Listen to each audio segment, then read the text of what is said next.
शुरुआत करेंगे उस खबर के साथ जो इससे पहले भी कई बार चर्चाओं में आ चुकी है।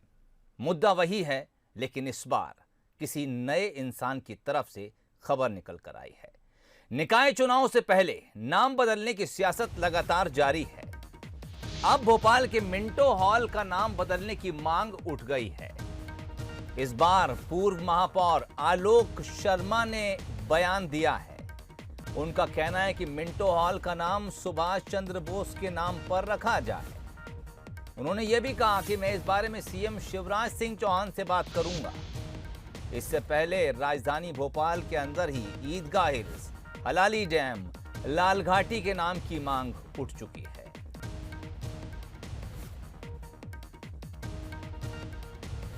अब अंग्रेज का नाम नहीं होना चाहिए, क्योंकि अंग्रेज तो चले गए, हमारा देश तो आज़ाद हो गया है। तो मुझे लगा कि इस स्थान का नाम हमारे महान स्वतंत्रता संग्राम सेनानी सुभाष चंद्र बोस के नाम के ऊपर होना चाहिए। इसके लिए मैं भोपाल की जनता को लेकर बहुत ही जल्दी मध्य प्रदेश के यशस्वी मुख्यमंत्री आदरणीय शिवराज सिंह चौहान जी से मिलूंगा और उनसे कहूंगा कि ये कौन मिंटो, ये कहाँ का अंग्रेज, इसको नई पीढ़ी नहीं जानती है, इसका नाम हटना चाहिए। तत्काल मध्य प्रदेश की भारतीय जनता पार्टी की शिवराज सिंह चौहान की सरकार इसका नाम को बदलना चाहिए।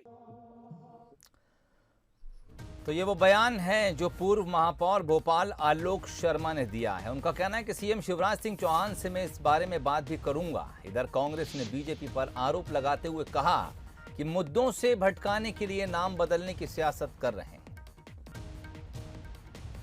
भारतीय जनता पार्टी के नेता मुख्य मुद्दों से ध्यान भटकाने के लिए, राजनीतिक रोटियां सेंकने के लिए नाम बदलने की राजनीति कर रहे हैं। मध्य प्रदेश में 100 रुपये लीटर पेट्रोल, महंगाई चरम पर, बेरोजगारी चरम पर, महिला अपराध चरम पर, माफिया चरम पर, ऐसे मुद्दों से ध्यान भटकाने के लिए नाम बदलने की राजनीति नए नए शगुफे छोड़े जा रहे हैं। आलोक शर्मा जी जो 6 साल तक भोपाल के महापौर रहे, अपनी 6 साल की उपलब्धियां क्यों नहीं बताते हैं? उन्होंने कितने संस्थान बनाए, उनके क्या क्या नाम रखे, वो जनता के सामने रखें। ये केवल राजनीति है, जनता की आंखों में धूल झोंकने की कोशिश है, जनता सब समझती है। तो दोनों बयान आपको सुनवाए, पूर्व महापौर आलोक शर्मा का बयान भी सुनवाया और कांग्रेस की जो प्रतिक्रिया वो भी आपको सुनवाई। इस वक्त इस खबर पे बातचीत के लिए हमारे साथ बीजेपी प्रवक्ता धैर्यवर्धन शर्मा साहब जुड़ गए। धैर्यवर्धन जी, स्वागत है बंसल न्यूज में आपका। जी नमस्कार सर, हलाली डैम कहा गया बहुत विवादास्पद जगह थी, इसलिए नाम बदल देते हैं। लाल घाटी विवादास्पद थी, इसलिए नाम बदल देते हैं। ईदगाह हिल्स पर गुरु नानक पहले आए थे, इसलिए नाम बदल देते हैं। अब आप कहें कि मिंटो हॉल चूंकि अंग्रेज़ों की याद दिलाता है, इसलिए बदल देते हैं। 1857 में जॉर्ज स्टीफेंसन ने रेल इंजन का निर्माण किया। क्या आप ये तो नहीं कह देंगे कि अंग्रेज़ों ने रेल बनाई थी, इसलिए भारत में रेल भी बंद कर देंगे? नहीं, मुझे लग रहा है कि नाम बदला जाएगा या नहीं बदला जाए, सरकार बदलेगी या नहीं बदलेगी, ये तो बात का विषय है जी। आज तो भोपाल के प्रथम नागरिक रह चुके बहुत ही जिम्मेदार नेता आलोक शर्मा जी ने, उन्होंने केवल डिमांड भर की है। इस पर भी कांग्रेस के नेताओं को घोर आपत्ति हो रही है। भाई, कौन सोसाइटी गुलामी के प्रतीकों से पिंड नहीं छुड़ाना चाहती? अब इसमें तो कहीं कोई मिंटो हॉल गुलामी का प्रतीक कैसे हो गया? भोपाल नवाब ने बनवाया था और नाम केवल मिंटो के नाम पर रखा गया था उसका। उसको तोड़ने की बात नहीं हो रही है ना साहब। नाम बदलने में क्या है फिर? नाम बदलने में हर्ज भी क्या है? अगर वो अंग्रेज अफसर के नाम पर उसका नामकरण किया गया था तो उस समय भोपाल के नवाब की कोई मजबूरी रही होगी, उनकी कोई परिस्थिति रही होगी तो उन्होंने उनके नाम पर उसको रखा। जो हालात रहे हों उसका तो इतिहासकार ही जवाब देंगे। पर अगर एक नागरिक ने, जिम्मेदार नेता ने यह मांग उठाई है कि गुलामी के प्रतीकों के नाम को बदल करके भारत की आजादी के महान योद्धा और देश के करोड़ों लोगों के हृदयों पर राज करने वाले नेताजी सुभाष चंद्र बोस के नाम पर उस बिल्डिंग का नाम रखा जाए, तो यह आपत्तिजनक कैसे हो सकता है? मैं तो यह सुनकर भी आश्चर्यचकित हूँ। ठीक। स्वदेश शर्मा साहब इस वक्त हमारे साथ जुड़ गए हैं, प्रवक्ता हैं कांग्रेस के। स्वदेश साहब, स्वागत है बंसल न्यूज में आपका। जी धन्यवाद सोहेल। धैर्यवर्धन साहब का कहना है कि मिंटो हॉल से हमें गुलामी की बू आती है। दरअसल नाम एक अंग्रेज अधिकारी के नाम पर या फिर अंग्रेजी हुकूमत से जुड़ा हुआ याद दिलाता है, इसलिए नाम बदलने में कोई आपत्ति नहीं होना चाहिए कांग्रेस को।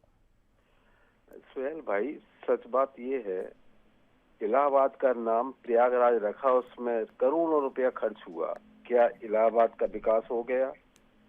मध्य प्रदेश की बात की जाए, जनहित के मुद्दों से भारतीय जनता पार्टी के लोगों का, सरकार के नुमाइंदों का एक ही उद्देश्य है, ध्यान भटकाना, जनहित के मुद्दों से ध्यान भटकाना। आलोक शर्मा जी हो या रामेश्वर शर्मा हो, भोपाल में मेट्रो तो चला नहीं पाए, सड़कों में गड्ढे हैं कि गड्ढों में सड़कें, ये बहुत रोडों पे मिल जाएगा आपको। और इसकी ऐसी स्थिति है कि नाम पलट जाने से कुछ हो जाएगा, मैं तो नहीं समझता हूँ कि कुछ ऐसा हो पाएगा सुहेल भाई। ये सिर्फ ध्यान मुद्दों से भटकाने का काम करते हैं और उनका कोई मकसद ही नहीं, और खुद का चर्चा में रखने का मकसद है। ठीक, बहुत शुक्रिया। बीजेपी नेता खुद को चर्चा में रखने के मकसद से इस तरह की सियासत कर रहे हैं, ये आरोप कांग्रेस ने लगाया है। स्वदेश शर्मा साहब हमारे साथ जुड़े थे और उससे पहले धैर्यवर्धन साहब भी हमारे साथ जुड़े थे। धैर्यवर्धन साहब का कहना था कि अगर नाम बदला जा रहा है और किसी भारतीय के नाम पर या भारतीय संस्कृति के नाम पर हम उसका नामकरण कर रहे हैं तो इसमें कांग्रेस को कोई आपत्ति नहीं होनी चाहिए। दरअसल ये पहला मामला नहीं है भोपाल में जब किसी जगह या किसी इमारत का नाम बदलने को लेकर मांग उठी हो। इससे पहले भी बीजेपी के कई नेता इस तरह की मांग रख चुके हैं। वो जिन नेताओं ने ये मांग रखी उनके नाम हम आपको दिखा रहे हैं और दरअसल उन्होंने क्या कुछ मांग रखी थी वो भी दिखा रहे हैं। पूर्व मुख्यमंत्री उमा भारती, उन्होंने मांग की थी कि हलाली डैम का नाम बदला जाए, हलाली नाम से घृणा आती है। उसके बाद सांसद प्रज्ञा ठाकुर, उन्होंने कहा कि इस्लाम नगर का नाम बदला जाए। उसके बाद हम आपको तस्वीर दिखा रहे हैं, विश्वास सारंग साहब की, मंत्री हैं, उन्होंने भी मांग रखी कि लाल घाटी का नाम बदला जाए, राजधानी भोपाल की एक जगह है। उसके बाद प्रोटेम स्पीकर रामेश्वर शर्मा का बयान आया था, उन्होंने कहा था कि ईदगाह हिल्स का नाम बदलिए और उसको नानक टेकरी कर दीजिए। और अब जो बीच में तस्वीर आपको दिखा रहे हैं ये पूर्व महापौर हैं भोपाल के आलोक शर्मा साहब, इन्होंने अब मांग रखी है कि राजधानी के अंदर मिंटो हॉल है और पहले विधानसभा भी इसी भवन के अंदर लगा करती थी, इसका नाम बदलकर अब कुछ और रखा जाना चाहिए। और उन्होंने कहा कि वो सीएम शिवराज सिंह चौहान से इस बारे में बात भी करेंगे कि मिंटो हॉल का नाम बदला जाए।